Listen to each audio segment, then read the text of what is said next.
Theros Beyond Death had just been released, or I should say pre-released, and since I was very excited, I went to the pre-release event, I bought one of these boxes, and then I was excited and I bought another one. So I wanted to take a good look at the new cards, and in this video I'm going to share some ideas and opinions, and I'm going to show you some cards based on 50 booster packs that I opened. Yeah, some from the second box I gave to my daughter. I'm just nice that way, and also 50 seems like a nice number. Some new things or some returns that we have to the world of Magic the Gathering are the Saga cards. Here I divided my cards on the 50 boosters into creatures and other stuff, sorceries, instants, etc, etc, etc. And so the Sagas are a return. We hadn't seen them in a while, and they really fit the Greek theme that you have here. So these cards, in case you haven't seen them, when you play them, you will place a token on them, and then each turn you add a token. So each turn they will do something slightly different, and at the end they just sit there. Or do they? Maybe you have stuff that brings enchantments back into your hand. In fact, something that Theros Beyond Death does is to emphasize enchantment. A lot more things that you can do with them, very powerful ones. Also, it incentivizes a single color deck. After all the time we spent in Ravnica, where it was all about 2 colors, then you had the concept of devotion that you will see in this video, which will make you want to have decks with a lot of cards of a single color. Back to the Saga, this is a really good one. By the way, I opened these booster packs, I looked at the cards, and then I also played the game a lot in the last couple of days in Magic the Gathering Arena, so I can also tell you a couple of things about how they practically work. This is a really good card, very valuable in a green deck. Gives you a white soldier, gives you +3/+3 on a creature, which may not be the white soldier if it got killed, and then also if you still have a creature with 4/4, then you draw 2 cards. And in green decks you have a lot of these anyway, so that is good. And you create a gold token at the end, which can be converted into any mana. Another Saga, the Binding of the Titans, not nearly as exciting, but still, each player puts top 3 cards into their graveyard, then you can exile up to 2 target cards from any graveyard, gain a life, and then, it becomes interesting, return a target creature or land from your graveyard. You play blue-green, your Agent of Treachery pops out of the discard pile that way.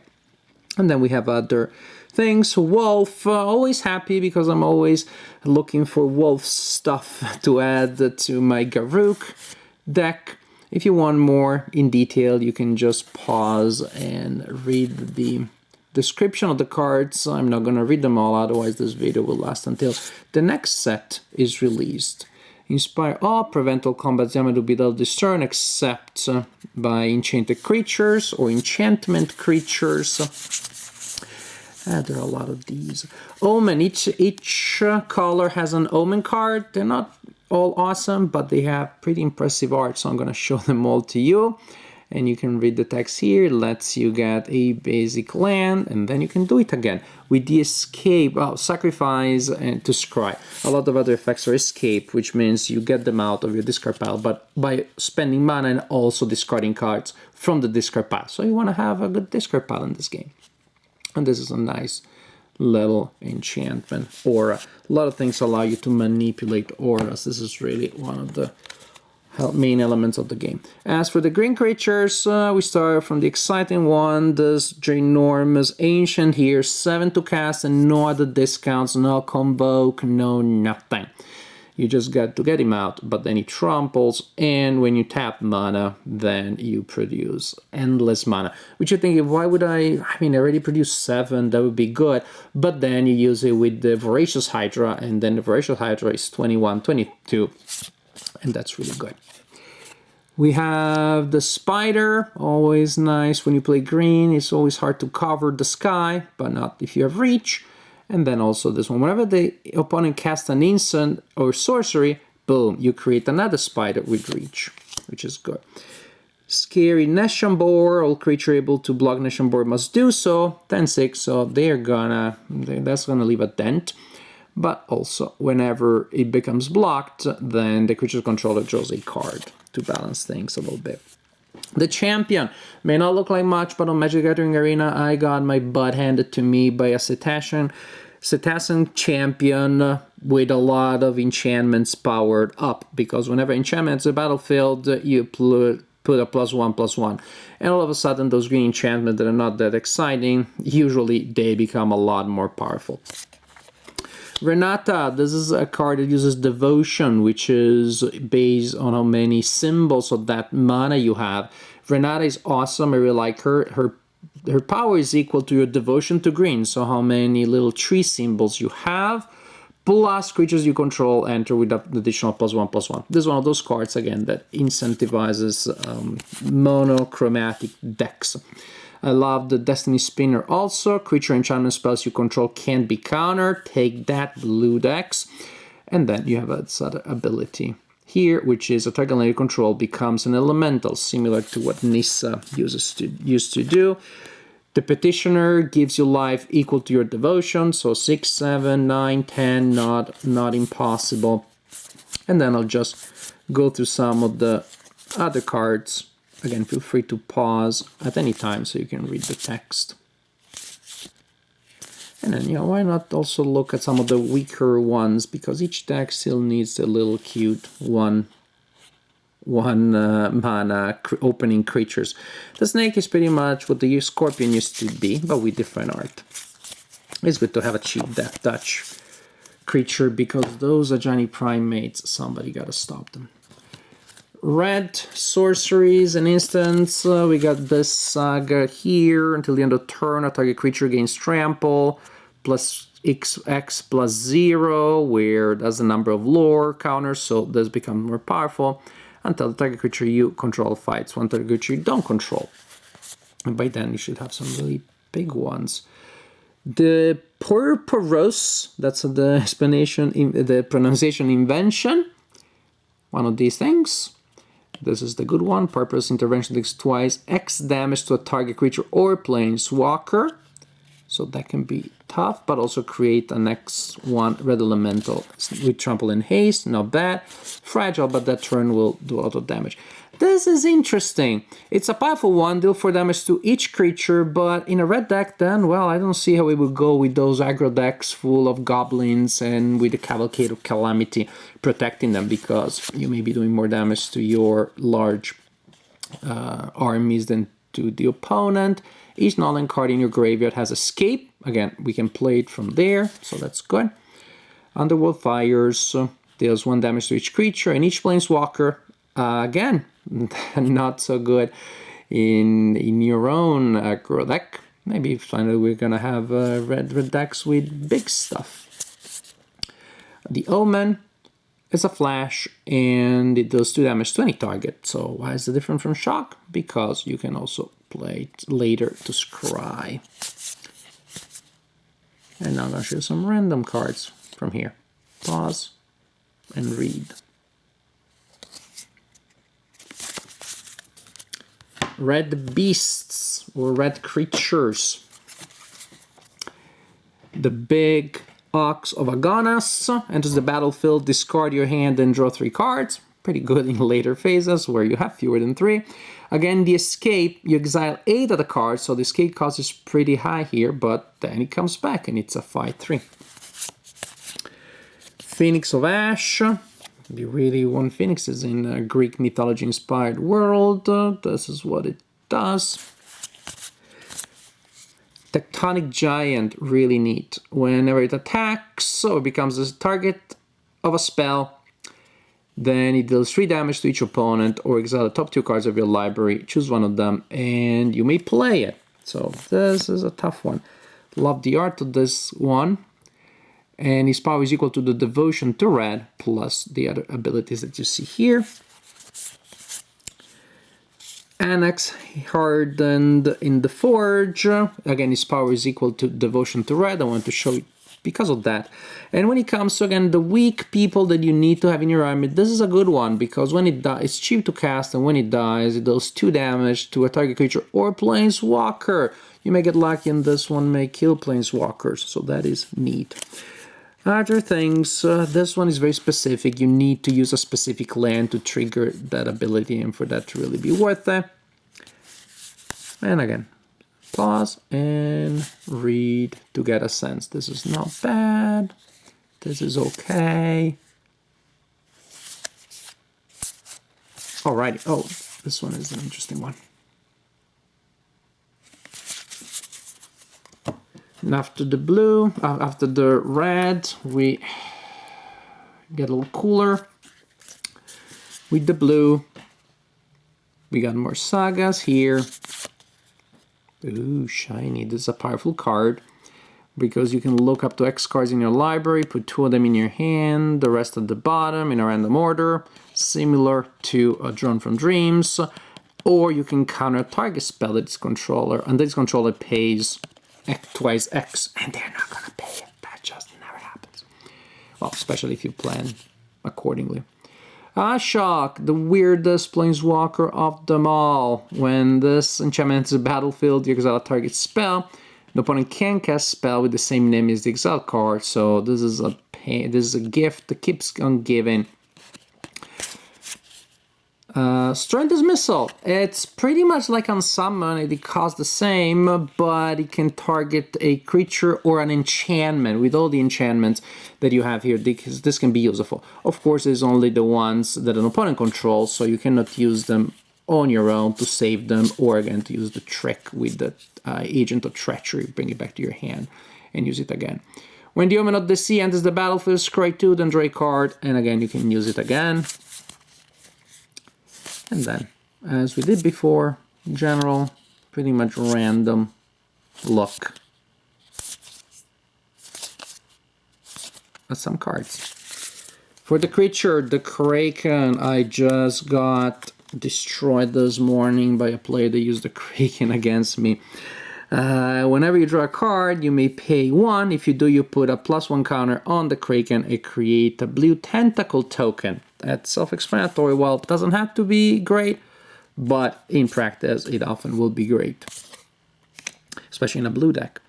The Hippocamp, whenever you cast your first spell during each opponent's turn, draw a card. The Brineborn Cutter and other cards like that already give you good stuff when you play cards outside of your turn will be enhanced by this one.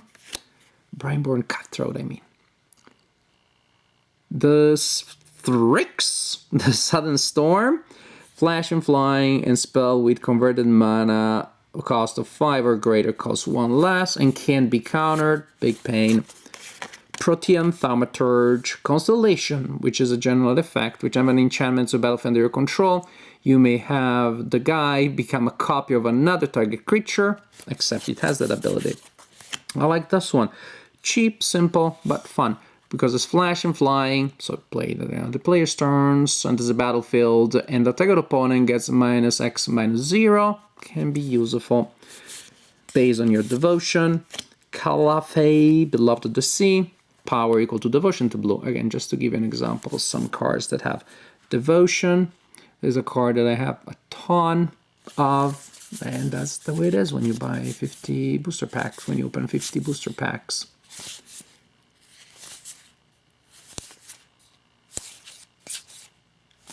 For some of the cheaper ones. White, here we have, well, let's see, Elspeth, one of the protagonists. We have Elspeth in the saga. She had a bad dream in some of the cards. On this one, she conquers death. Exile a target permanent, non-creature, opponent cast costs more, and then return the creature or planeswalker card from your graveyard to the battlefield. Very promising. I haven't played it yet, but... Shatter the Sky. Each player who controls a creature with power 4 or greater draws a card, and then you destroy all creatures. Similar to other things like the Realm Clock Giant, but cheaper than those. Destroy everything kind of effect. Hallowed Intervention. Destroy target artifacts and or enchantment. Good against those people that, well, use the Dance of Demands. A lot of those artifact-rich decks. Also, the target player may gain twice X life. Very flexible here. Another saga, not a super powerful one, but fun. And then the Omen of the Day of the deck, which is this one. Create 2/1/1 soldiers, and then scry with it. And as we did before. total random selection that you will need to use the pause function to really appreciate. Elspeth. Here we go. Legendary Planeswalker. Only loses life, but then she escapes from the after death. So there is for the afterlife, I guess. The after death is life? I don't know. So she can escape the afterlife. Then this way you can use her twice, but when she spends her loyalty, she generates extra bonuses, she creates tokens and gives you life. The Akruan veteran has vigilance, and whenever she attacks, you untap another creature you control, and the creature becomes a 4/4 with indestructible. The Blessed by the Sun, the toughness equal to devotion. Also, you gain a life whenever another creature you control dies or leaves the battlefield. Really good one. Legendary enchantment creature, Daxos toughness is equal to devotion. So you see, this is really an important element of this deck, and I guess it can work in dual, triple color decks, but not as much.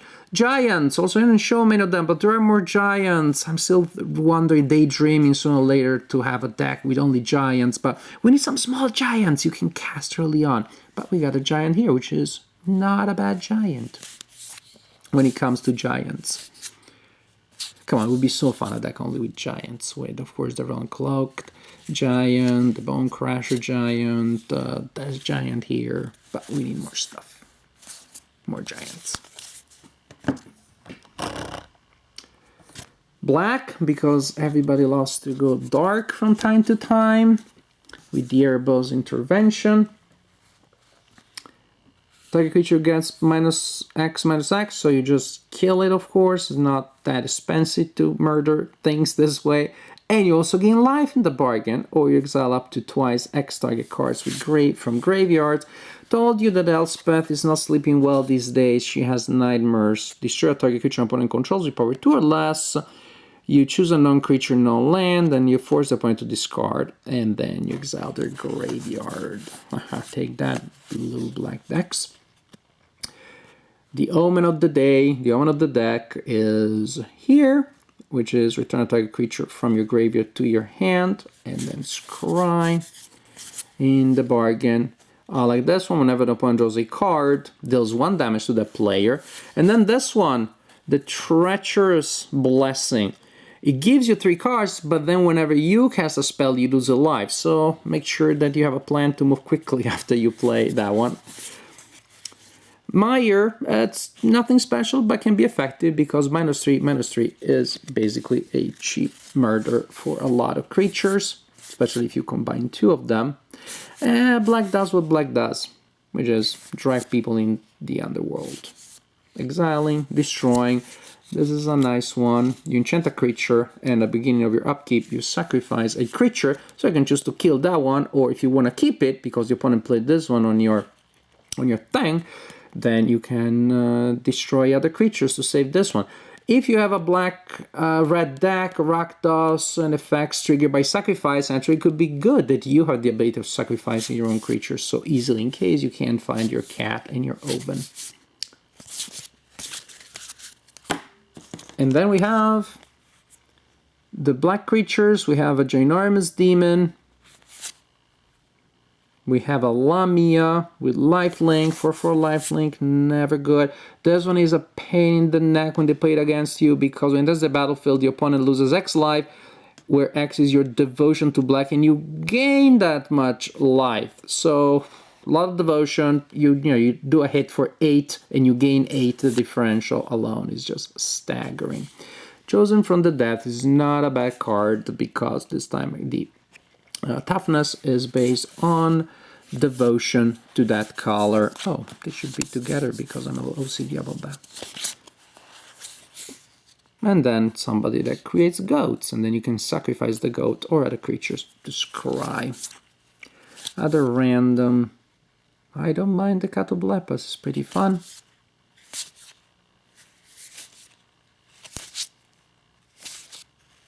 And a quick look at least at some of the multicolors. We have Ashok. This is the only Planeswalker that they found in 50 boosters. and I found 2 of them. Nah, that's not true. I also found Elspeth, the Sun's Nemesis. But I found 2 of these. You want to trade? I don't know. Send me a message. This is what she does. Creates nightmares, returns cards to the owner's hand, and then lets you cast extra cards. Oh, this is an important type of card. The gods. Oh, yep. They're indestructible, but you play them, but they don't really do anything unless you have a certain level of devotion. In this case, as long as your devotion to white or black is less than 7, then it's not a creature. 7 or more, boom, it becomes a nasty creature. And that does all of this other bad stuff. So you definitely need to attack the servants, the devotees, the followers of the god to put the god back into the limbo. Elder Giant, when it enters the battlefield, you sacrifice it right away. Again, good in a black-red deck with sacrifice effects, and then it just comes back later. Fluffy, that's what my daughters call him. I wonder why. Vigilance, Menace, Lifelink, not too expensive to cast for the good stuff that you get. Also, creature cards in graveyards can't enter the battlefield, and you can knock a spell from graveyard. He's really keeping an eye on that graveyard element.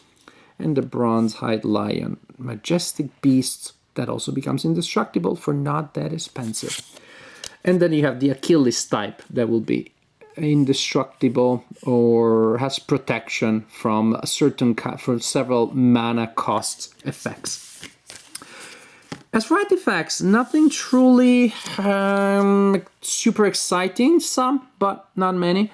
This one is good. Equipped creature gets +1/+1 and trample and lifelink in a green deck. This is fun. Also, you can in some situations remove X-Proof and Indestructible. Nyx Lotus, pretty powerful card because you can choose a color and add that amount of mana to that color equal to your devotion to that color. So again, that's powerful. And a Chariot. Vehicles, I don't know, not many people use them. Usually the cost in crew is a little too high to make them viable. The Chariot makes me hope in vehicles again. Because this Chariot is reasonable to cast, it only takes a crew 1 and has pretty nice effects. So maybe this is a vehicle that we'll actually see in the battlefield as opposed to the Partenian, no, the Angel Big Temple, I don't remember the name, that no one ever uses. And these are some of the other effects. Weird art, the lyre that is playing itself. So, this is a general look and a first look at Magic the Gathering, Theros Beyond Death. As the title says, a lot of cards that escape from graveyards in just new ways that to incentivize gameplay that we haven't seen in a while. For example, gameplay based on only one color. I play with some of these cards, as I said, in Magic the Gathering Arena. I like them overall. They don't seem to have the sort of like cohesion, general sort of vision that you had. Say, when Throne of Eldraine was released, then it was obvious that you could have a knight decks because you had a lot of knights and a lot of effects that targeted knights. Here, the only cohesive thing that you have is the enchantments, but those are always tricky and you can't have a deck of only enchantments. Or can you? Somebody will figure it out.